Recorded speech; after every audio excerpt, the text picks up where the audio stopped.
நேயர்களுக்கு வணக்கம். நான் உங்கள் பவித்ரா சிவகுமார். தமிழக வெற்றிக் கழகத்தின் 2வது மாநில மாநாடு தேதி மாற்றப்படுவதற்கு வாய்ப்புகள் உள்ளதா தகவல்கள் கிடைச்சிருக்கு. ஆகஸ்ட் கடைசி வாரத்துல விநாயகர் சதுர்த்தி விழா இருக்கிறதால தாவேகா மாநாடு தேதியை மாற்ற கோரி காவல்துறை தரப்புல கேட்டுக்கொள்ளப்பட்டதாகவும் அதற்கு தாவேகா தரப்புல ஆலோசிச்சு முடிவு சொல்வதா தெரிவிக்கப்பட்டிருக்கிறதாகவும் சொல்லப்படுது. நடிகர் விஜய் தொடங்கி இருக்க தமிழக வெற்றிக் கழக கட்சியோட 2வது மாநில மாநாடு மதுரையில நடக்க இருக்கு. இந்த மாநாட்டை ஆகஸ்ட் 25ஆம் தேதி மதுரை எளியார்பத்தி பகுதியில் நடத்த தாவேகா திட்டமிட்டிருக்காங்க. இதற்கான பூமி பூஜை கடந்த மாதம் புசி ஆனந்த் தலைமையில மதுரை மாவட்ட செயலாளர்களான கல்லணை மற்றும் தங்கப்பாண்டி ஆகியோர் முன்னிலையில நடைபெற்றது. இதன் பிறகு தாவேகா பொதுச் செயலாளர் புசி ஆனந்த் மதுரை மாவட்ட காவல் கண்காணிப்பாளரை சந்திச்சு அனுமதி கோரி கடிதமும் அளிச்சிருந்தாரு. இதனைத் தொடர்ந்து எளியார்பத்தியில 120 ஏக்கர் நிலம் ஒப்பந்தம் செய்யப்பட்டு அதனை சுத்தம் செய்யும் பணிகளை தாவேகா நிர்வாகிகள் மேற்கொண்டு வராங்க. ஒவ்வொரு நாளும் பணிகள் ஆய்வு செய்யப்பட்டு வந்தன. ஆனால் இதுவரை தாவேகா 2வது மாநில மாநாட்டிற்கு மதுரை காவல்துறை தரப்புல அனுமதி அளிக்கப்படல. இது தொடர்பாக காவல்துறை தரப்புல கடந்த வாரம் விரைவில் நேரில் சென்று ஆய்வு செய்த பின் முறையான அனுமதி அளிக்கப்படும் தெரிவிச்சாங்க. இந்த மாநாட்டில் மொத்தமா 15 லட்சம் தொண்டர்களை அழைத்து வர மாவட்ட நிர்வாகிகளுக்கு தாவேகா தலைமை அறிவுறுத்தியிருக்கு. குறிப்பா தென் மாவட்டங்களில் இருந்து அதிக அளவிலான நிர்வாகிகள் வர வேண்டும்னு விஜய் உத்தரவிட்டிருக்காரா.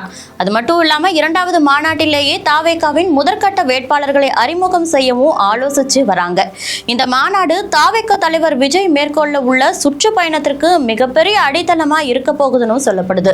அது மட்டும் இல்லாம மாநாட்டின் மூலமா சட்டமன்ற தேர்தல் பிரச்சாரத்தையும் தொடங்க தாவேகா திட்டமிட்டிருக்கு. ஆனா ஆகஸ்ட் கடைசி வாரத்துல விநாயகர் சதுர்த்தி வரதுனால ஆகஸ்ட் 25ஆம் தேதி தாவேகா மாநாடு நடத்த அனுமதி கிடைக்குமா அப்படின்ற ஒரு சந்தேகமும் எழுந்திருக்கு. ஏன்னா விநாயகர் சதுர்த்தி பாதுகாப்பு பணியில காவல்துறையினர் ஈடுபட்டிருப்பாங்க. அதனால இவங்களுக்கு அனுமதி கிடைக்கிறது ஒரு சந்தேகமா தான் இருக்கு.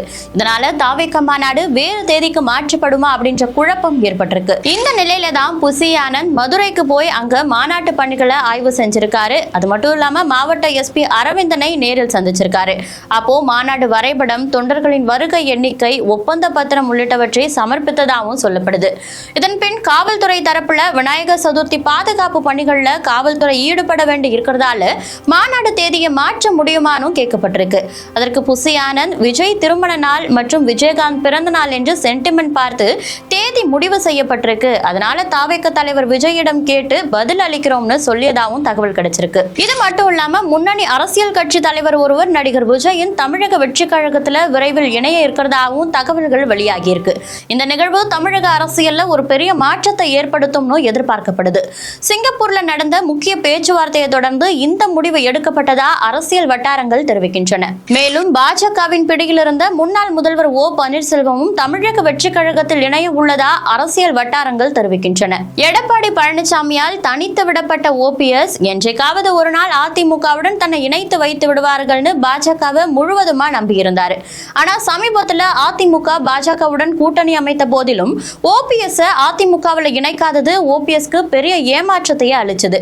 அண்மையில தமிழ்நாட்டிற்கு 2 நாள் பயணமா வந்த பிரதமர் நரேந்திர மோடியும் தூத்துக்குடி, திருச்சி மற்றும் அரியலூர் மாவட்டங்களில் நடந்த நிகழ்ச்சிகளில் பங்கேற்றார்.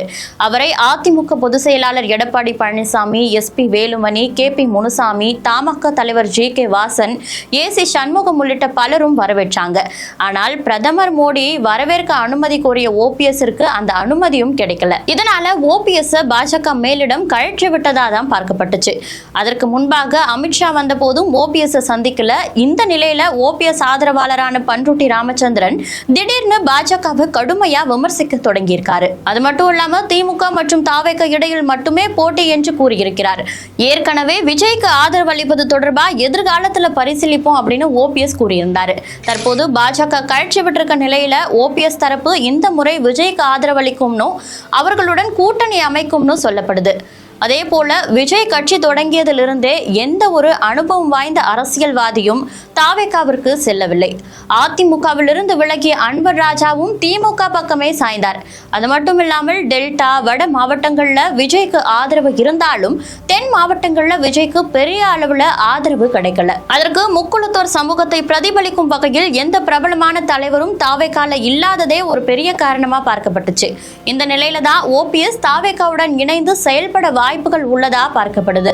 தாவேகாவும் கைவிட்டால் அது ஓபிஎஸ்க்கு மிக பெரும் மன அழுத்தத்தை ஏற்படுத்தும் என்பதால வயது மூப்பினை கருத்தில் கொண்டு இருமுறை முதல்வரா தமிழகத்தை ஆட்சி செய்த இனிக்கும் நினைவுகளோட ஓய்வெடுக்கலாமே ஓபிஎஸ் அப்படின்னு சில அறிவுரைகளும் ஓபிஎஸ்க்கு வைக்கப்பட்டு தான் இருக்கு. தமிழகத்தின் அடுத்தடுத்த அரசியல் நகர்வுகள் குறித்த தகவலோடு மற்றொரு காணொளியில் உங்களை சந்திக்கிறேன். அதுவரை உங்களிடமிருந்து விடைபெறுவது நான் உங்கள் பவித்ரா சிவகுமார்.